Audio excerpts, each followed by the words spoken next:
삼성전자의 임원이 국회 출입기자 등록증을 이용해서 국회 건물을 자유롭게 드나든 것으로 드러났습니다. 문제를 제기한 정의당의 류호정 의원을 연결해 보겠습니다. 류 의원님 나와 계시죠? 네, 안녕하세요. 네, 반갑습니다. 안녕하십니까.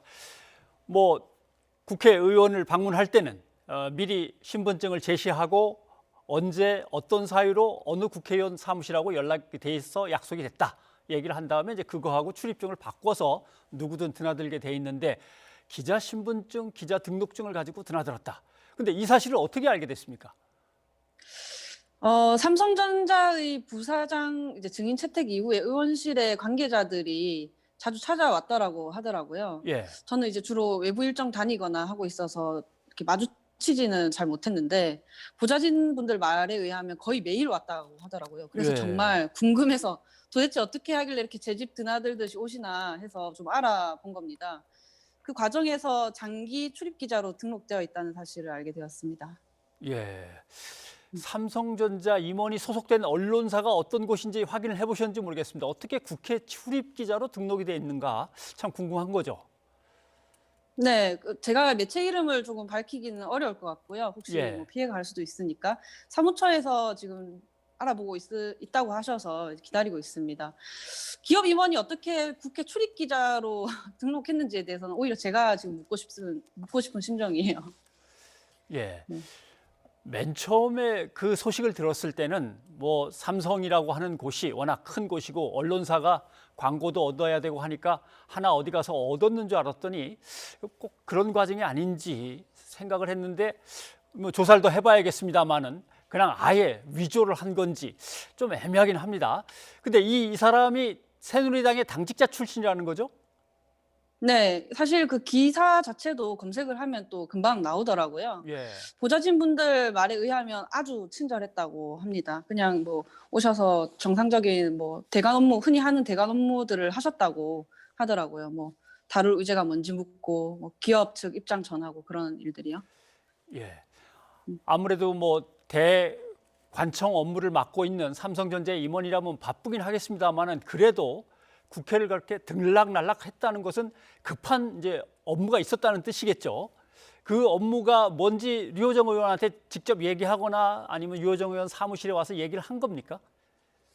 그저 좀 부사장 증인 채택을 부담스러워하는 눈치였다고는 음, 전해주셨는데요. 저희 예, 의원실 분들이 그냥 방금 말씀드린 대로 기업 측 입장 전하고 저희가 어떤 것들을 질의할 것인지 좀 정보를 알고자 하는 그런 목적으로 오셨습니다. 네. 음. 제가 한번 궁금해서 뽑아봤더니 현재 통신사가 한 50개 되고 신문사는 한 3,200개 되고 그다음에 인터넷 신문사는 한 9,300개 돼서 합치면 한 13,000개입니다. 이 중에서 국회에 등록된 기자를 갖고 있는 이제 언론사가 얼마인지는 모르겠습니다만은 이 임원이 2016년부터 국회에 등록한 기자로 확인이 되고 있는데 사무처는 그 1년마다 갱신하는 거 아닙니까? 그럼 출입기자 관리가 너무 허술하지 않나 이런 생각도 듭니다.